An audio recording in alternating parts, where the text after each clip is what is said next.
സ്ഥലം കേൾക്കത്തില്ല. ഈ കാണുന്ന സ്ഥലത്ത് ഈ പള്ളിയിലാണ് എന്റെ വളരെ കുട്ടിക്കാലത്ത് എനിക്ക് 5 വയസ്സ് ഉണ്ടാവുള്ളൂ.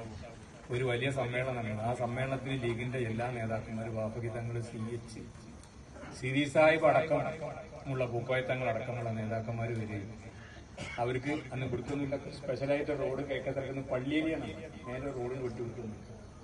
അന്ന് ഭക്ഷണം ഉണ്ടായിരുന്നത് നമ്മളെ പെരിയിലാണ്. അന്ന് പരീക്കൊക്കെ നടന്നു പോകാൻ ഇതിലൊന്നും വഴിയില്ല. ബാപ്പുജി തങ്ങൾ അടക്കം ഇതിൽ ചെറിയ വഴിയിൽ ഇങ്ങനെ നടന്നങ്ങോട്ട് പോകുന്നു. ഇവിടെയൊക്കെ വളണ്ടിയർമാരുണ്ടായിരുന്നു. വളണ്ടിയർമാർ നിന്നിരുന്നു. അന്നത്തെ വളണ്ടിയർമാർ കൊണ്ടിരിക്കുന്ന സ്വാതം പറഞ്ഞ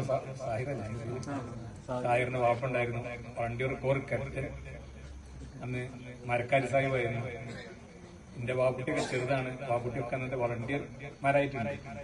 ഒക്കെ 12-13 വയസ്സിലെ കുട്ടികളൊക്കെ തന്നെ അന്ന് വളണ്ടിയർമാരാക്കി നിർത്തിയിരുന്നു. അപ്പൊ ഇവിടെയൊക്കെ അന്ന് വളണ്ടിയർമാർ ഇങ്ങനെ നിന്നിട്ട് നേതാക്കന്മാർ പോകുന്നിടത്തൊക്കെ സാഹിബ് പ്രത്യേകം പറഞ്ഞിട്ട് ആരും അങ്ങനെ കടത്തി വിടുന്നില്ല. സെക്യൂരിറ്റി എന്നില്ല. നിനക്ക് വളരെ ഗൗരവമുള്ള സമ്മേളനമാണ്. ഭയങ്കര സമ്മേളനം. എനിക്ക് കൊണ്ട് അത്ര വലിയൊരു സമ്മേളനം കരുവാട്ടിൽ പിന്നെ കഴിഞ്ഞിട്ടുണ്ട്. അത് കിഴക്കേത്തല മാത്രമല്ല, കാളികാവ്, തൂര്, പാണ്ടിക്കാട്, വാറിനൊക്കെ ആളുകൾ വന്നിട്ട് ഒരു വലിയ സമ്മേളനം. അന്നാണ് ഞാൻ പൂക്കോയ തങ്ങളിൽ സീറ്റിന്റെ അടിയിൽ ഇരുന്നിട്ട് ഭക്ഷണം കഴിച്ചത്. അപ്പൊ അതിന് സാക്ഷി പറയാനുണ്ടായിരുന്നത് 3-4 ആളുകളാണ്. ഒന്നുണ്ടായിരുന്നത് മഞ്ഞക്കണ്ടം പാവട്ടിയൊക്കെയാണ്, പിന്നുണ്ടായിരുന്നത് മരക്കാൽ സാഹിബാണ്, പിന്നുണ്ടായിരുന്നത് ഇബ്രാഹിമൊക്കെയാണ്, പിന്നെ അന്നത്തെ വൈസ് ക്യാപ്റ്റനായിരുന്ന വായങ്കല കുഞ്ഞാപ്പാജിയാണ്. എല്ലാവരും പോയി.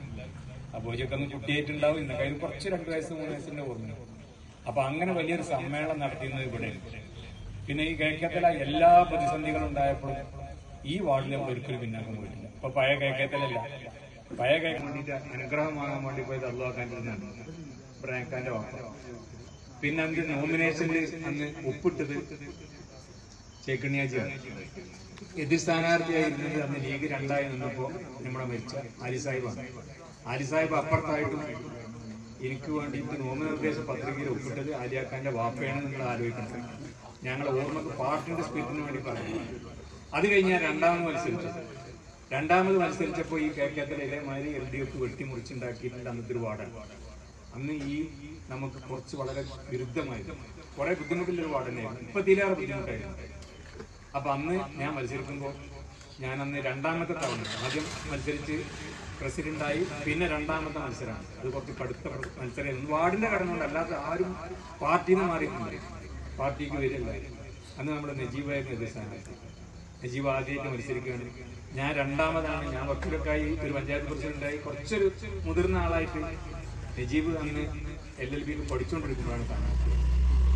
അന്ന് ആ തെരഞ്ഞെടുപ്പ് നിയന്ത്രിച്ചിരുന്നത് മുഴുവനും ഇബ്രാഹിംഖയാണ്. ആലോചിക്കണം, ഇബ്രാഹിംഖ എന്ന് പറയുമ്പോൾ ഗുരുക്കൾ കുടുംബമാണല്ലോ. അപ്പൊ കുടുംബങ്ങളാകുമ്പോൾ എന്താണെന്നുള്ളത് ഇബ്രാഹിംഖക്ക് അതൊരു പ്രശ്നമായിരുന്നു. മൂപ്പര് മുഴുവൻ മൂപ്പരേതായ ഒരു കണക്കെടുത്തു. ആ കണക്കെടുത്തിട്ട് എന്നോട് പറഞ്ഞു എത്ര വോട്ടിന് ജയിക്കുമെന്ന് മൂപ്പര് പറഞ്ഞു. എന്നോട് സ്വകാര്യമായി. അതിൽ നിന്ന് വലിയ വ്യത്യാസമില്ലാത്ത ഒരു 10-25 വോട്ടിന്റെ വ്യത്യാസത്തിന് 150 വോട്ടിന്റെ താഴെയാണ് ജയിച്ചത്. മൂപ്പര് 150 പറഞ്ഞു. നമ്മൾ ജയിച്ചത് 120 എന്റെ ഓർമ്മ. അപ്പൊ ആ ഒരു 10-20 വോട്ടിന്റെ വികസന പ്രവർത്തനങ്ങൾ ജില്ലാ പഞ്ചായത്ത് മെമ്പർ എന്ന നിലയ്ക്ക് അവർ ചെയ്തിട്ടുണ്ട്. നന്നായി പാർട്ടിയെ മനസ്സിലാക്കുകയും പഠിക്കുകയും അതിനുവേണ്ടി പ്രവർത്തിക്കുവാനും ചെയ്യുന്ന നല്ലൊരു സ്ഥാനാർത്ഥിയാണ്. അവരെ വിജയിപ്പിക്കണം. പിന്നെ മുസ്താഫാബാദ് ജില്ലത്തിൽ യൂത്ത് ലീഗിന്റെ ജില്ലാ സെക്രട്ടറിയാണ്. ചുറുചുറുക്കുള്ള ചെറുപ്പക്കാരനാണ്. എല്ലാ പഞ്ചായത്ത് സ്ഥാനാർത്ഥിക്ക് എല്ലായിടത്തും എത്തിപ്പെടാൻ കഴിയില്ല. 3-4 പഞ്ചായത്തുള്ളതാണ്. അപ്പൊ അതുകൊണ്ട് എല്ലായിടത്തും ഒന്നില്ലെങ്കിലും തെരഞ്ഞെടുപ്പിന്റെ പ്രചരണത്തിന്റെ ഭാഗമായി നമ്മുടെ തൂവൂർക്കാരൻ തന്നെയാണ്.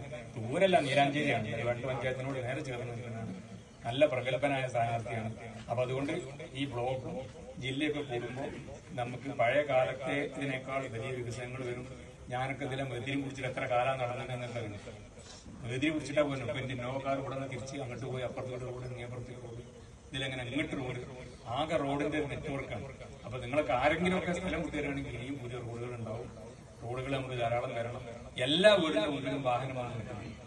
ഞാനൊക്കെ മീറ്റിംഗ് രാത്രി 12-1 മണിക്കൊക്കെ തന്നെ ഒരു മെത്തിരിയിട്ട് ടോർച്ചിട്ട് പോയാൽ മറന്നെടുക്കുന്നവരോട് മെത്തിരി കത്തിച്ചു. അള്ളാന്റെ അനുഗ്രഹം കൊണ്ട് ആയസിന്റെ വലിപ്പം കൊണ്ട് അങ്ങനെ കഴിച്ചിട്ട് പോകുന്നതാണ്. എത്ര പാമ്പച്ചേരിയാണ് സ്ഥലം. അപ്പൊ അതൊന്നും തട്ടാതെ പോയത് എനിക്ക് തോന്നുന്നത് ഈ പാർട്ടിയിൽ പ്രവർത്തിച്ചുകൊണ്ടായിരുന്നു. അതിന്റെ മീറ്റിങ്ങിനല്ല പോകുന്നത്.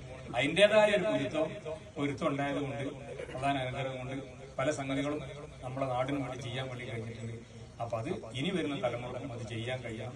അതിന് നിങ്ങൾ സഹായിക്കണം എന്ന് മാത്രം പറഞ്ഞ് ഞാൻ എന്റെ വാക്കുകൾ നിർത്തുന്നു. വേദിയിലും സദസ്സിലുമുള്ള സഹോദരി സഹോദരന്മാരെ, ഞാൻ അവിചാരിതമായിട്ടാണ് ഇതിൽ പങ്കെടുക്കുന്നത്.